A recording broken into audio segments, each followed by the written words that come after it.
우리 1절에서 6절까지만 합독합니다.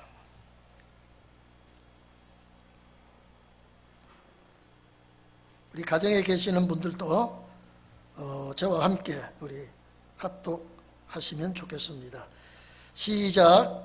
예수께서 성전에서 나와서 가실 때에 제자들이 성전 건물들을 가리켜 보이려고 나오니 대답하여 가라사대 너희가 이 모든 것을 보지 못하느냐? 내가 진실로 너희에게 이르노니 돌 하나도 돌 위에 남기지 않고 다 무너뜨리우리라. 예수께서 감람산 위에 앉으셨을 때에 제자들이 조용히 와서 가로되 우리에게 이르소서 어느 때 이런 일이 있겠사오며 또 주의 임하심과 세상 끝에는 무슨 징조가 있사오리까?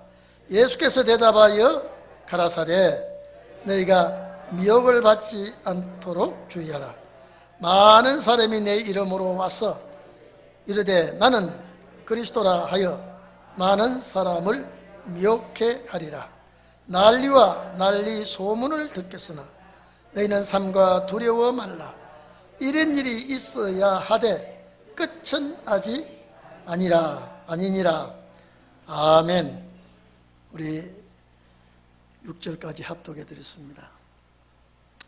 24장은요 주님 오실 때의 징조, 주님 강림하실 때 일어나는 상황을 본문에 자세하게 말씀해 주셨습니다. 우리 마태복음 23장 전체를 보면은 예수님께서 유대교회 지도자들, 바리새 교인들, 서기관들, 제사장들 이들을 주님께서 화하실진저 7번이나 주님은 이렇게 말씀을 하십니다. 그리고 37절 23장입니다. 37절 이하에 보면은 예루살렘아 여러분요 공생의 33년 중에 공생의 3년을 마치는 즈음에 예수님이 이 말씀하십니다. 그걸 예수님이 이 말씀하시고 십자가 부활 성천하신 뒤에 예루살렘이 무너지죠. 근데 예수님이 이 말씀하실 때는요 전혀 예수님이 하신 말씀과는 관계가 없습니다. 그래서 예수님이 멸망받을 예루살렘을 놓고 참 이 앞으로 무지무지한 이 환난이 하나님의 백성들에게 임할 텐데 이 백성들은 전혀 그걸 알지 못하고 오히려 당파 싸움을 하고 제사가 형식적인 제사를 드리고 성전 안에 소 팔고 양 팔고 비둘기 팔고 돈 바꾸고 아주 종교가 어두워질 대로 어두워져 버렸습니다. 예수님은 이걸 전부 보시면서 이제 이런 종교 지도자들을 책망하고 무너질 예루살렘을 향하여 예루살렘아 이 인격적인 말씀을 하시죠. 사람을 부르듯이 예루살렘아 이 말은 주님의 탄식의 소리입니다. 암탉이 자기 새끼를 나래 아래 모으려고 한 일이 몇 번이더냐 이 말이에요. 이 환난을 받지 않게 하기 위하여 얼마나 너희들에게 말을 했느냐. 근데 너희들이 원치 않았다 이 말이에요. 그러시면서 무너질 예루살렘을 앞에 놓고 예수님이 우셨습니다. 그리고 그 당시 예수님 당시에 예루살렘이 무너지지 않았습니다. 유대인들이 볼 때는 이단이요, 나사렛 이단 괴수요, 귀신 들린 자같이 취급하면서 멀쩡한 예루살렘 성읍을 향하여 찔찔 짜고 울고 예루살렘을 무슨 멸망을 받는단 말이냐 이 말이에요. 전혀 예수님과는 전혀 다른 생각을 가지고 계실 때에 주님은 이 무너질 예루살렘을 앞에 놓고 이 예루살렘만 무너지면 또 방향이지만은요, 여기에 피해를 입을 하나님의 백성들이 얼마나 많은지 모릅니다. 시체가 쌓여서 매장을 하지 못하고, 이들이 얼마나 죽음을 당하고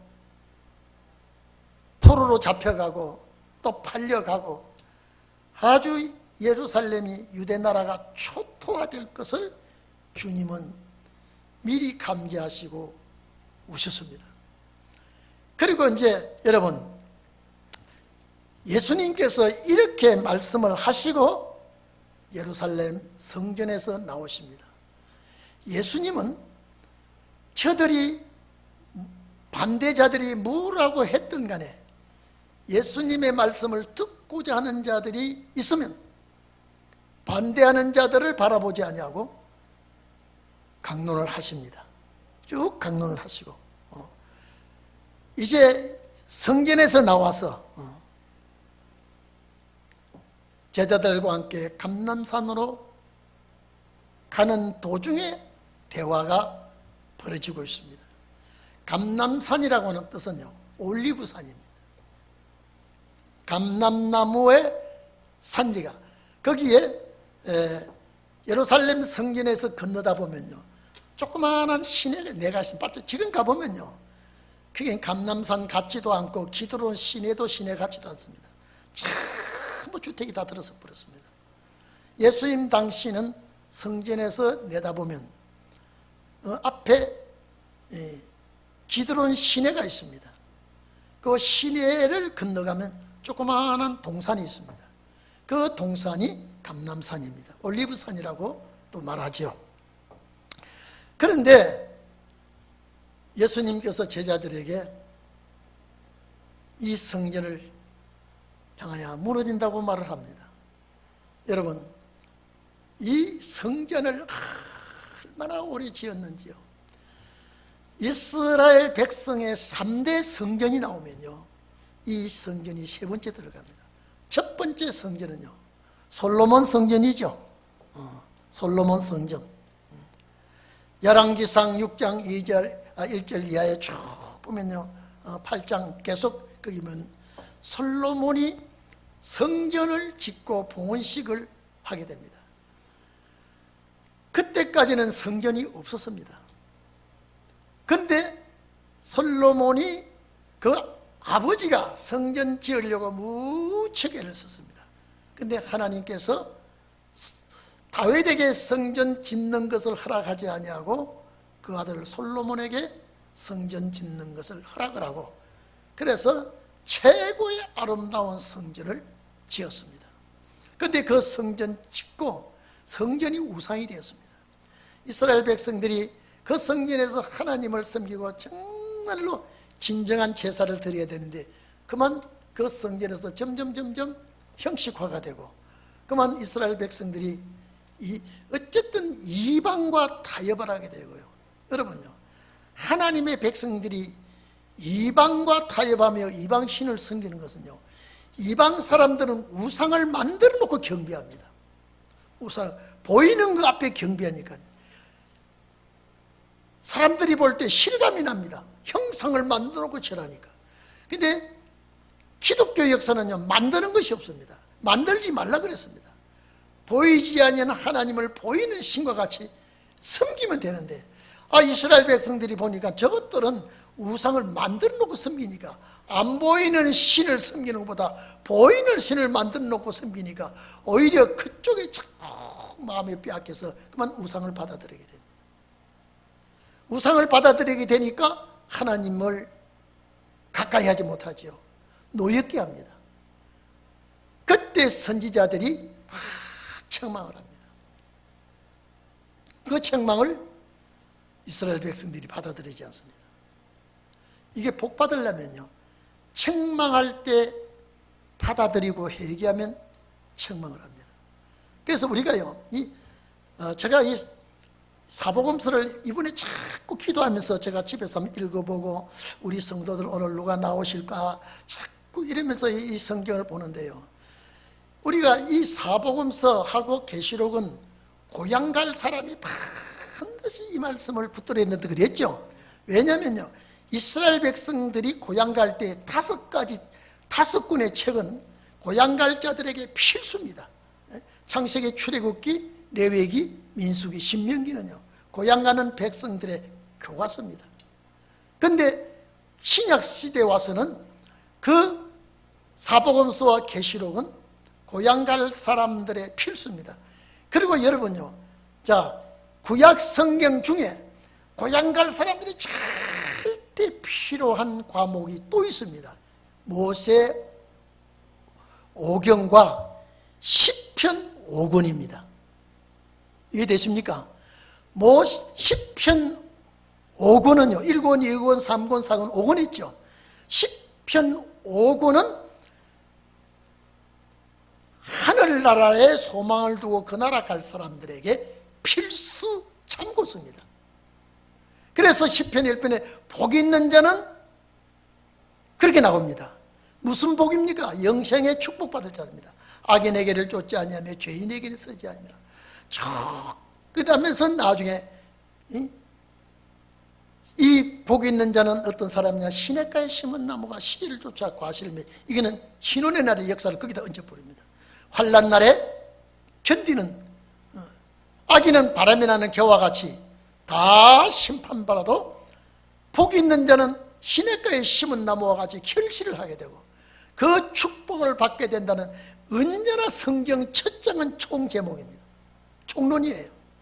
그래서 시편 5권, 다시 말해서 모세 오경 5권, 시편 5권, 신약 성경 5권은 절대 고향 갈 사람들에게 필수 과목입니다. 그래서 다른 사람들은 대충 넘어가도 우리는 확실히 말씀을 잡아야 되고요. 다른 사람들은 깨닫지 못하고 두루뭉실하게 넘어가도 우리는 한 소절 한 소절 뜻을 음미해야 되고, 왜? 이것이 나와 관계가 되니까. 그렇기 때문에 구원 문제도 영생 문제도 성령의 역사도 천국 문제도 성경이 기록한 대로 우리는 양식으로 먹고 소화를 시켜야 되게 되어 있습니다. 그러니까 여러분 봐보십시오. 아니, 제가 늘 말씀드렸죠. 이 마태복음은 예수님 당시의 제자들에게 하신 말씀이지만은 목적은 우리라. 이걸 아셔야 돼요. 그래서 예수님의 제자들은 성경을 이렇게 가르치는 것보다도 예수 십자가 피를 마음에 심게 합니다. 그래서 주 예수를 믿으라. 그리하면 너와 내 집이 구원을 얻으리라. 거기는 어떤 조건도 없고 단서도 없습니다. 근데 우리 마태복음 보면요, 얼마나 조건이 많고 단서가 많이 있고 이유가 많이 있습니다. 그래서 우리는 이 말씀을 보면서 이제 종교 지도자들을 책망을 다 23장 하고 예루살렘이 어떻게 될 것을 주님 보시고 우시고 24장은 본격적으로 주님 오실 때 징조를 말합니다. 주님 오실 때 상황을 이제 이때 주님은 초림 때 계시던 주님이에요. 초림의 주님이에요. 근데 당신이 다시 오실 것을 염두에 두고 이 말씀을 하십니다. 그러니까 제자들은 여러분 이게 너무 어렵다 그랬습니다. 예수님 말씀을 그랬죠? 너무 어렵다 그랬습니다. 우리가 지금 보니까 하나도 안 어렵죠. 예수님은 직접 말씀하신 분이 강론을 해도 제자들은 그걸 굉장히 소화시키기가 어려웠습니다. 이유는 자기들의 말씀이 아니니까. 이제는 때가 왔고 우리가 필요한 시대에 우리가 이 말씀을 접해야 되니까 이제 이렇게 되는구나. 예수님께서 이렇게 말씀하시는 것은 반드시 두 시대를 딱 놓고 주님 말씀하시니까 이걸 구분하지 못하면요 절대 성경의 노선을 바로 찾지를 못한다 이 말이죠.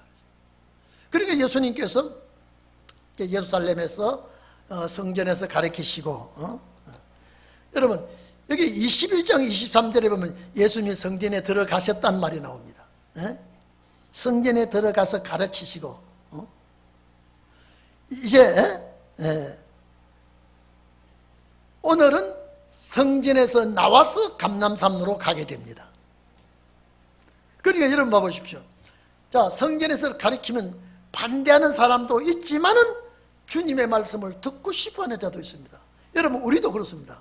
여러분, 예루살렘 이 성전은 율법교회입니다. 그렇죠?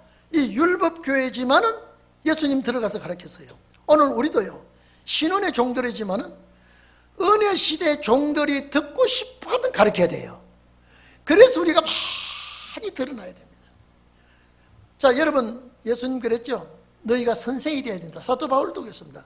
너희가 머지않아 선생이 되어야 될 텐데, 선생은 뭡니까? 가르치는 자입니다. 가르치는 자는 어떻게 가르쳐야 되느냐? 선생이 말한 대로 가르치는 선생이 돼야 된다, 이 말이거든요. 그러니까 이제 예수님께서 성전에 들어가서 21장에 이제 가르치시고, 오늘은 성전에서 나오시면서 제자들과 함께 감람산으로 가십니다. 자, 그러면 감람산으로 가시면서, 올리브산으로 가시면서 기드론 시내를 건너 이제 감람산으로 가시면서 주님께서 입을 열어 말씀을 하실 때에, 이제는 여러분, 예루살렘 성전이 무너진다는 것은 자존심입니다. 제가 아까도 말씀드렸죠. 제1성전이 솔로몬 성전인데 참 아름답게 지었다 그랬죠. 그리고 이 성전을 중심에서 하나님 중심하지 아니하고 세상 우상 섬기고 세상 사람들의 길을 따라갈 때에 저 바벨론이라고 하는 몽둥이를 들고 징계를 내릴 때 이스라엘 백성은 많은 피를 흘리게 됩니다. 포로로 잡혀가고 성전은 불타버리고 성전 기명은 바벨론 제국으로 가져가 버리고, 그렇게 되고 나니까 70년 동안 성전 없는 백성이 되고요, 제사를 드릴 수 없는 백성이 되고 말았습니다. 그런데 70년이 되고 나니, 여러분요, 우리 앞으로 이 시대 역사도요, 우리가 정확하게 몰라서 그렇지, 하나님은요 1분 1초도 틀리지 않고 때가 되면 역사를 일으키십니다. 70년이 딱 되니까요, 그냥 해방을 시키지 아니하고 다니엘에게 해방될 것을 알려주는 하나님의 역사가 있었습니다. 갑자기 해방 빵 되는 게 아니라 하나님이 다니엘에게 하나님의 신이 감동을 시키니까 에레미야서 25장 29장에 70년이 되면 이 백성들이 해방받아서 고향 간다는, 다니엘이 이걸 깨닫게 됩니다. 이거 누가 깨닫겠을까요? 아니 20년 후에 30년 후에 40년 후에 가만 손을 못 대고 다니엘도 알려고 하지도 않고요. 70년이 되니까 다니엘이 그걸 깨닫게 한다 이 말이죠. 하나님이 깨닫게 되었을 때 하나님께서 그 다니엘에게 비밀을 가르쳐 주니까 다니엘이 나라와 민족을 앞에 놓고 대언 기도를 하고 회개 자복 기도를 하나님 앞에 합니다. 70년이 되었다고 하는 거예요. 이제 고향 갈 때가 되었다는 거죠. 반드시 때가 될 때에 구원을 하시든지 심판을 하시든지 그 전에 하나님은 종들을 깨우쳐서 알게 해줍니다. 노아 홍수도 봐보십시오. 갑자기 심판하지 아니하고 구원 베풀 자에게는 심판의 비밀을 알려 딱 주고 준비시켰습니다. 하나님은 절대 준비 없이 안 하십니다. 제자들을 3년 동안 훈련시키는 것도요, 오순절 마가다락방 성령의 역사를 이들에게 부어주기 때문에 준비를 다 시킵니다. 그래서 예수님께서 감람산에서 제자들에게 하는 대화가 세상 끝날에 이루어지는 대화입니다. 바벨론에서 나온 스룹바벨과 대제사장 여호수아가 일진이 됩니다. 이들이 맨 먼저 나와서 성전 건축하려고 시작합니다. 또 고레스가 성전 건축하라고 했습니다. 근데 그 성전 건축하는 데는요, 만사 형통이 아니라 상당히 어려움이 옵니다. 하다가 안 되고 중단을 해버리고 15년 동안 15년 16년 가까이 성전 건축을 못하고 있습니다. 여러분, 누가 볼 때는 이게 하나님의 뜻이 아니죠. 예? 아니, 성전 지으라고 해방시켰으면 딱 순리대로 잘 돼야 되는데 너무너무 어려운 시험이 많고 문제가 발생이 되어서 성전 건축을 못합니다. 막 포기를 해버렸습니다. 틈만 닦아놓고 포기가 됐습니다. 근데 하나님께서 학개스가랴를 통하여 너희들은 판벽한 집에 살면서 이 성전은 묵밭이 되고 잡초가 우거지고 이것이 된 일이냐고 막 호통을 칩니다. 학개가요. 그때 총독 스룹바벨과 여호수아가 깜짝 놀라서 성전을 건축하기 시작합니다. 이때는 아름다운 성전 건축이 아닙니다. 조그마한 성전이에요. 그 성전이 스룹바벨 성전이 이스라엘 역사상으로 제2성전입니다. 그 다음에 이 성전이 예수님 당시에 이 성전이 제3의 성전입니다. 여러분, 에돔 왕 헤롯이, 여러분, 이거 하나님을 섬기기 위해서 기쁘시게 하기 위해서 지은 성전이 아니고요, 인기작전, 자기의 신임을 얻고 여기에 이스라엘 백성들에게 칭송을 받기 위해서 성전 건축 착공을 했는데요, 수십 년 동안 성전을 건축한 성전입니다. 예수님 당시 46년이라 그랬죠. 예? 완전히 완공하기까지는 역사에 보면 80년 걸렸어요. 얼마나 오래 걸렸습니까? 유럽에요. 유럽에 큰 성당들도요, 100년 이상 걸린 성당들이 많이 있어요. 이 헤롯이 이 성전을 다 건축하지 못하고 있을 때예요. 자, 여러분 봐보십시오. 80년이 걸려서 성전 건축을 했는데 6, 7년 있다가 AD 63년에요. 이 헤롯 성전이 완공이 됩니다. AD 63년에요. 역사적으로 그렇습니다. AD 63년에 성전 건축이 완공이 되고 AD 70년경에 성전이 파괴되어 버립니다. 너무 허망하죠? 그렇게 어마어마하게 아주 최고도로, 이건 그렇게 유명하게 수십 년 동안 지은 성전이 AD 62년에 완공이 되었다면요, 얼마나 오래 걸렸습니까? 그런데 무너지기는 AD 70년경에 무너진다니까요. 불과 7, 8년 만에. 왜 이러느냐 이 말이죠. 이게 제3의 성전입니다. 마귀가 예수님을 성전 꼭대기에 세우고 뛰어내리라고 말한 성전이 이 성전입니다. 그런데 예수님께서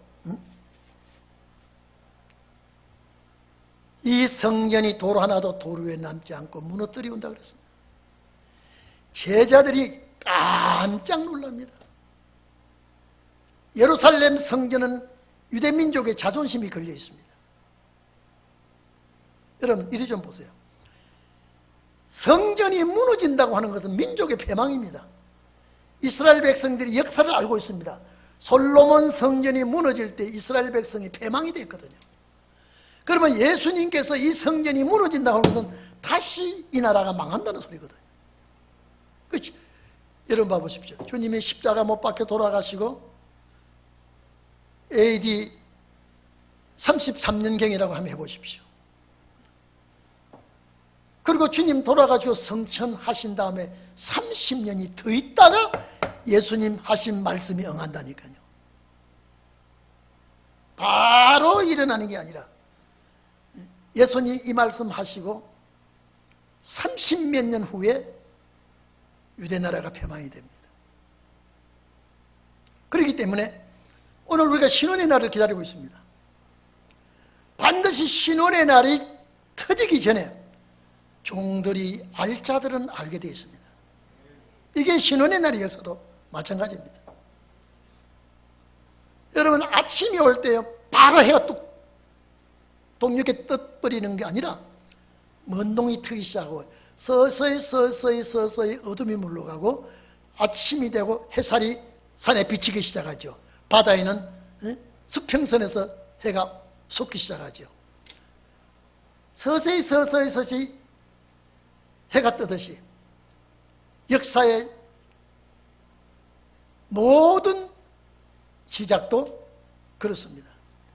지금 어두움은 은혜 시대는 서서히 침몰해가고 역사의 뒤안길로 들어가고 있습니다. 그런데 먼동이 트듯이 신원의 날은 서서히 발국이 되었습니다. 그러면 새 아침을 맞이할 자들에게는 미리 깨닫게 하시고 준비시킨다는 걸 우리는 알아야 되게 되어 있습니다.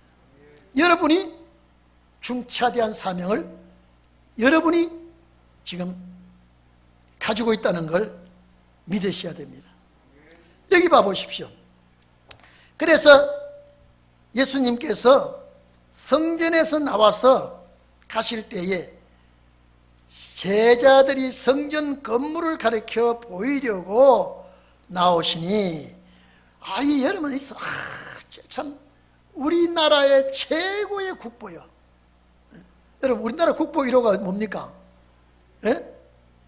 숭례문이죠. 이스라엘 나라의 국보 1호가 예루살렘 성전입니다. 근데 주님은 무너진다 그랬습니다. 여러분 이 왕궁이 AD 62년에 왕궁이 되고 70년에 무너지면요, 그러면 주님은 다 예루살렘 성전이 완공되기 전에 이미 30년 전에 어떻게 될 것을 다 내다보시고 말씀을 하시고 우시고 제자들에게 이제 일러줍니다.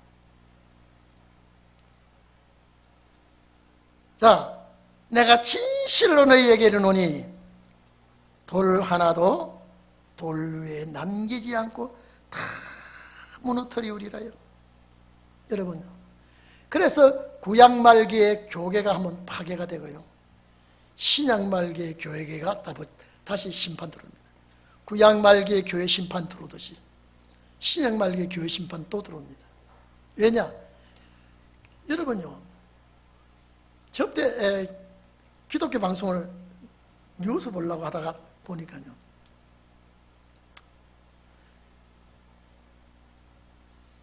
예수를 믿는 자들이 불법을 행하는 자가 많다고 그 말 하면서, 제가 말씀드렸죠. 율법 시대에서 은혜 시대가 올 때 불법은 율법을 자꾸 붙들고 있는 게 불법이에요.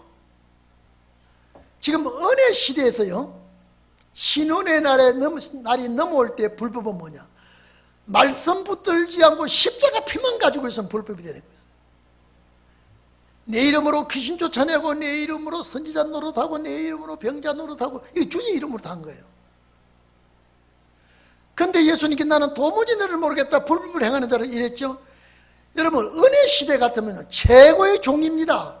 그런 종이 어디 있어요? 그런데 목사님이 그 불법은 뭐냐면, 제가 말한 대로 하지 아니하고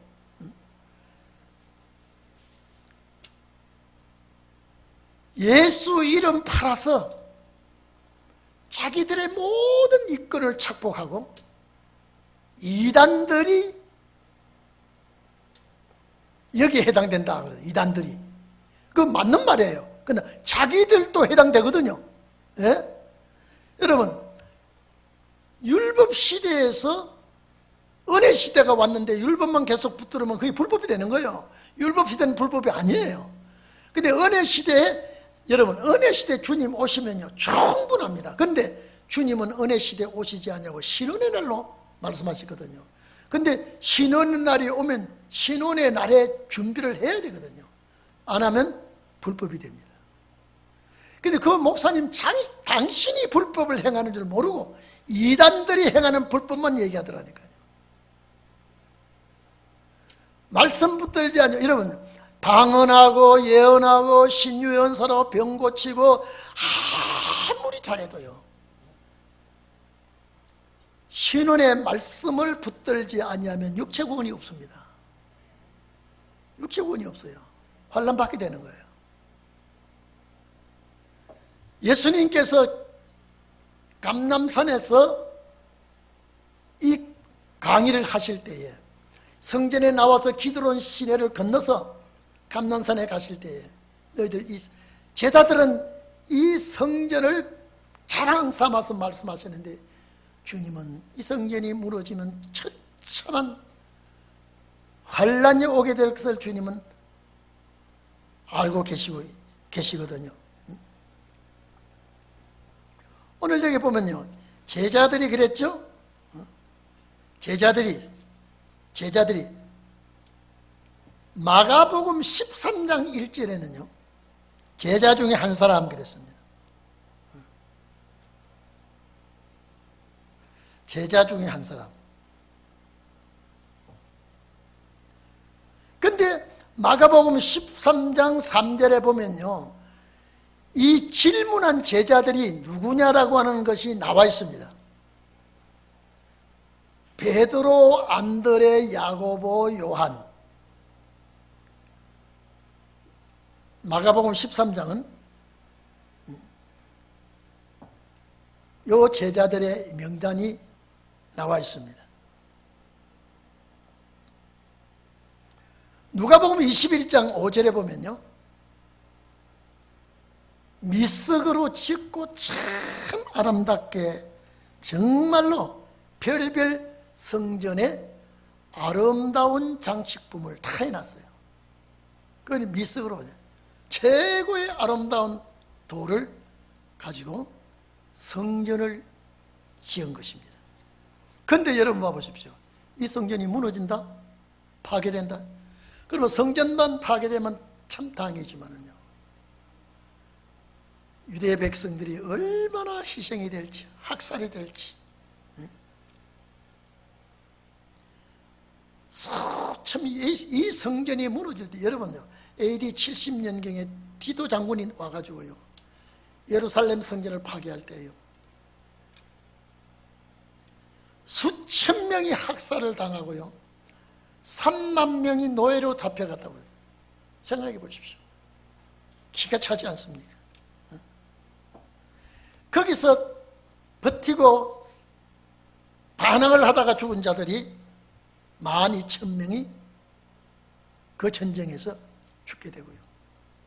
여러분, 오늘 저희 중앙일보 보니까요, 아프가니스탄요, 야, 참, 14살 이상 40살 미만은요, 무조건 강제로 그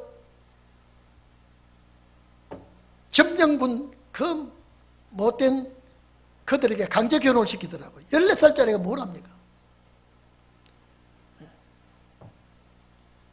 그리고 머리에 그 히잡이라 그럽니까? 안 쓰고 얼굴 가리는 안 썼다고 총살하는 걸 보니까요. 여러분 사람의 가죽을 쓰고는 그렇게 못합니다. 이제 거기서 이제 거기 들어가더라고요. 딱 호호 방문 찾아가서요. 미군에 동조했느냐 안 했느냐요. 그 다음에 이 정부에 충신을 했느냐 안 했느냐 그걸 싹 골라내더라고요.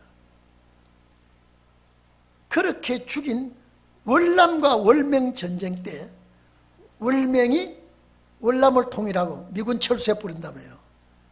자기들이 전쟁 안 하겠다 그랬습니다. 월명이요. 근데 미군 철수하자마자 쳐들어와 가지고요. 하여튼 미군에게 연관된 사람, 나라 국가의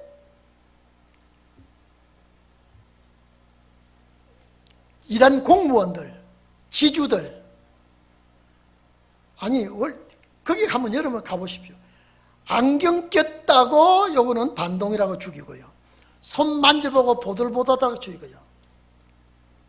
수백만이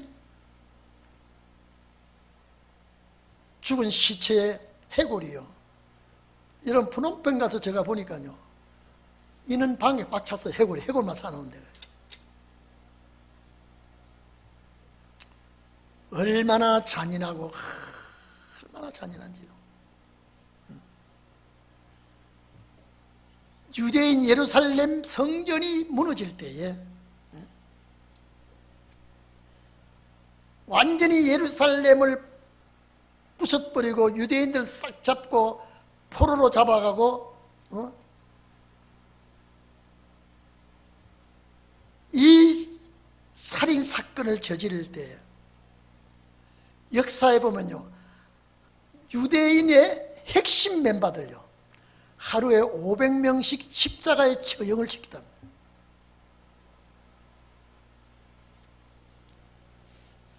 예수님 우실만 하지요. 에?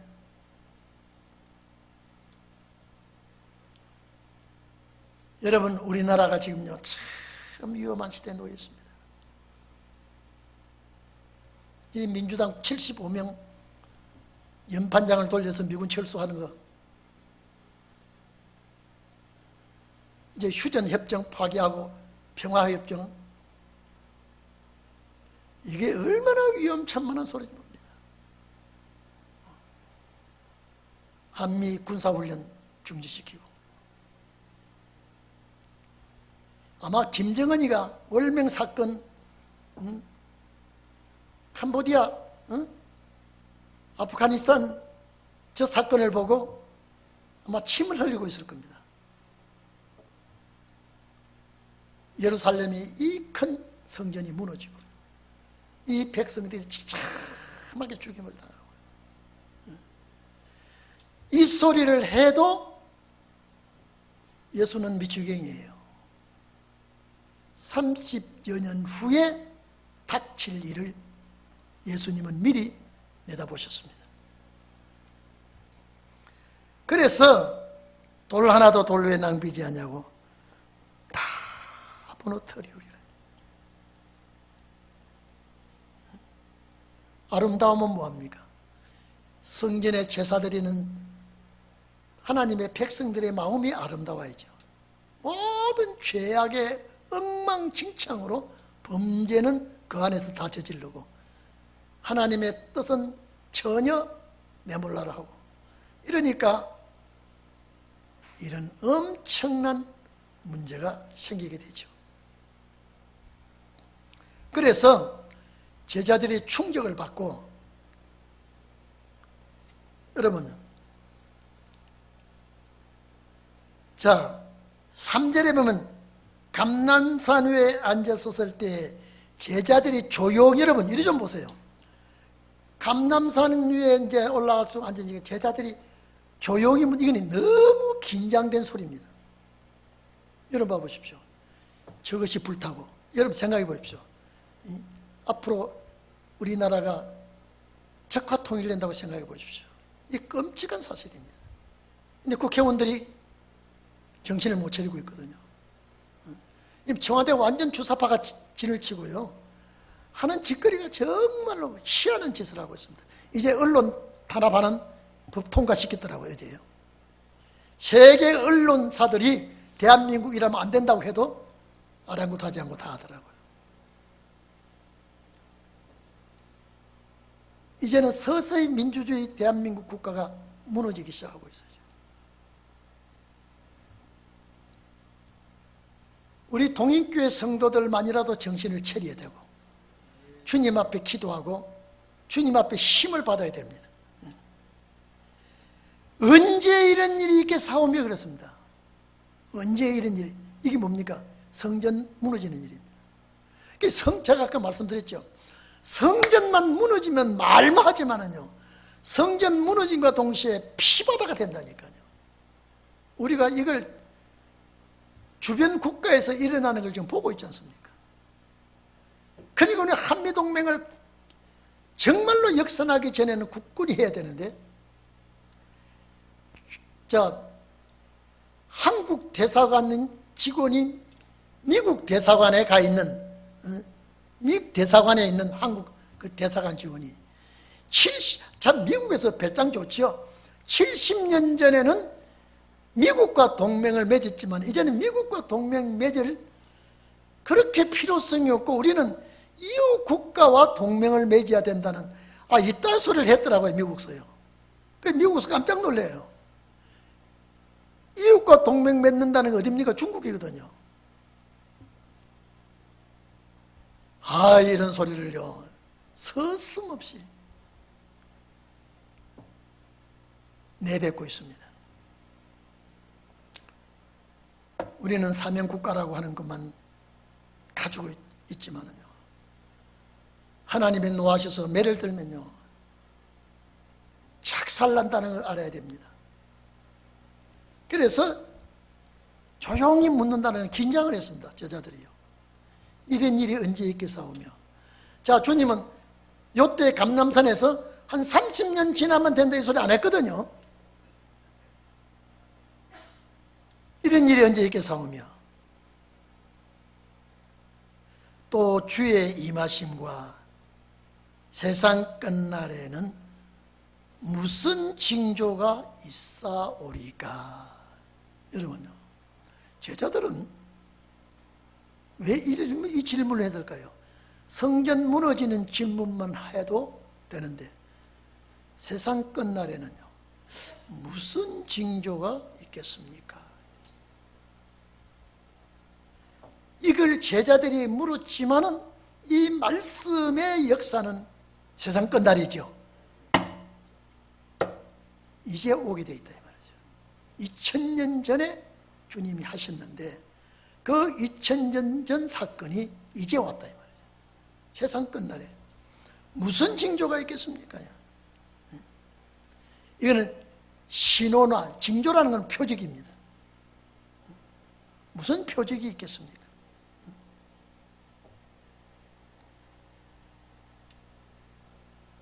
조용히 와서 질문합니다. 이게 너무 심각한 문제거든요. 성전이 무너지면 나라가 망하고, 나라가 망하면 민족이 피를 흘려야 되고요. 그런데 여러분 보십시오. 이 백성들이 이미 예수님은 그들 손에 죽으시고, 여러분 유대인들이 뭐라 그런지 아십니까? 예수님의 죽인 핏값은 우리와 우리 후손들에게 돌려도 괜찮다 그랬습니다. 그 사건 이후에 2000년 동안 나라 잃은 민족이 됩니다. 그들이 메시아를 죽이고 조금도 두려워하지 않았습니다. 사도들이 너희가 몰라서 예수를 죽였으니까 회개하고 돌이키면 사도행전 2장이죠. 유쾌하게 되는 날이 온다 그랬습니다.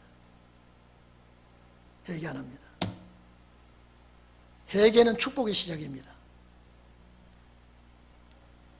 그래서 주의 강림하시는 것은 재림이죠. 파로시아 그랬습니다. 다시 오시는 주님. 자, 이때는 초림입니다. 초림 때 재림을 말하고 있습니다.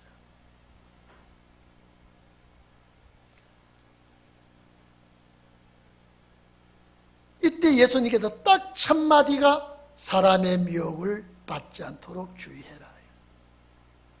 사람의 미혹을 받지 않도록 첫마디가요. 이 미혹의 발생지는 에덴 동산입니다. 이 미혹을 받지 않도록 사람의 미혹을 받으면 안 됩니다. 사탄의 미혹이니까.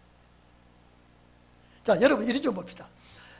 마태복음 6장에 보면요, 예수님께서 주기도문을 가르칠 때 13절에 이름이 거룩히 여기면 받으시오며 나라의 마옵시며 뜻이 아니라 쭉 하시면서 13절에 시험에 들지 말게 해달라고 기도해. 그것이 미혹입니다. 사람의 시험이 들면요 미혹이 들거든요. 그래서 주기도문의 7가지 주기도문의 제목은 주님 나라 갈 자들이 기도를 해야 될 기도입니다. 모든 기독교가 주님 가르쳐 주신 기도를 하지만은 목적은 그 나라 갈 자들이 기도의 필수입니다. 그 나라 갈 자들에게. 그건 제가 또 얘기합니다.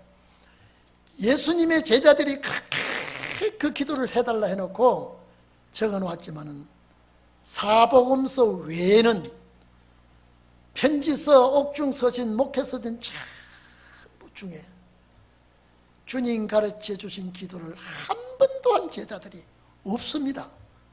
왜 그럴까요? 예? 아니 그렇게 중요한 기도를 왜 제자들이 뻥긋도 하지 않았어요? 신약 시대에 와서 기독교인들이 이 기도를 합니다. 근데 하지만은 중이 연불하듯이 그냥 줄줄줄줄 내버리고 7가지 제목 하나 주님 앞에 놓고 기도하는 교회가 몇 교회나 될까요? 예? 몇 교회나 될까요? 여러분 주님 가르쳐 주신 기도 소책자 여러분 집에 있죠? 꼭 순간순간 한번 읽어보십시오. 딱 7가지 제목이 주님 나라 갈 자들에게 제일 나라가 이루어지게 해달라고 하잖아요. 당신의 이름이 거룩하게 이름을 받으려고 하면 그 나라가 와야 되니까 나라가 이루어지게 해달라고. 본부의 하늘나라에 계획한 것이 이 땅에 이루어지게 해달라고. 이런 기도가 어디 있습니까? 이거 우리 때문에 그 기도를 기록해 놓았다니까요. 예? 맞습니까? 이걸 확실히 잡아야 돼요. 확실히 잡아야 돼요. 사람의 미혹 제일 첫 번째가 여기에 걸리면 다른 건 다 소용이 없다 이 말이에요. 여기에 걸리면요. 에덴 동산에 보십시오. 미혹에 시험에 걸렸기 때문에 영생 놓치지 않아요? 예? 이게 하나님의 섭리지만은 하나님의 예정이지만은 여러분 천지 창조는요 사도들 시대를 내다보고 한 것도 아니고 아브라함 시대 내다보고 한 것도 아니고 노아 시대 내다보고 한 것도 아니고 이 천지 창조는 신혼의 날에 마지막 종들에게 역사를 앞에 놓고 창조가 된 거라니까요.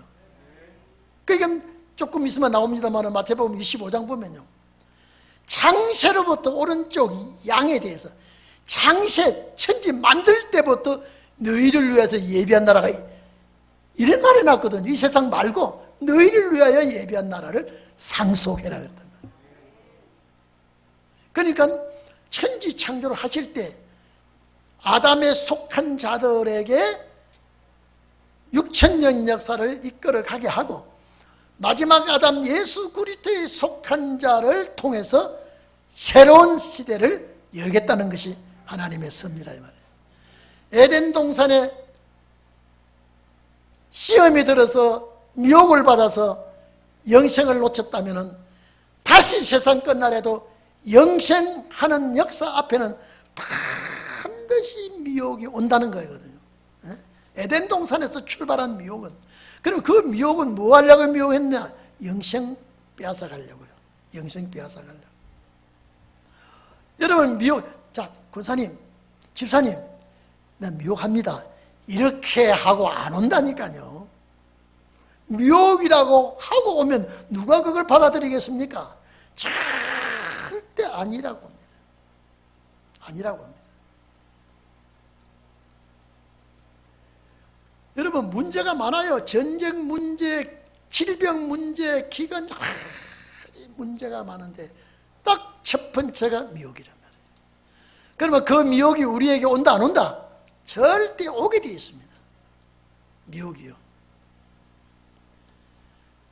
은혜 시대는 미혹이 이길 필요가 없어요. 믿기만 하면 돼요. 믿기만 하면요. 내가 열심히 믿고 죽으면 구원받고 낙원 가는데 천국 같다고. 여러분요, 낙원 간다는 게 좋아요? 천국 간다는 게 좋아요?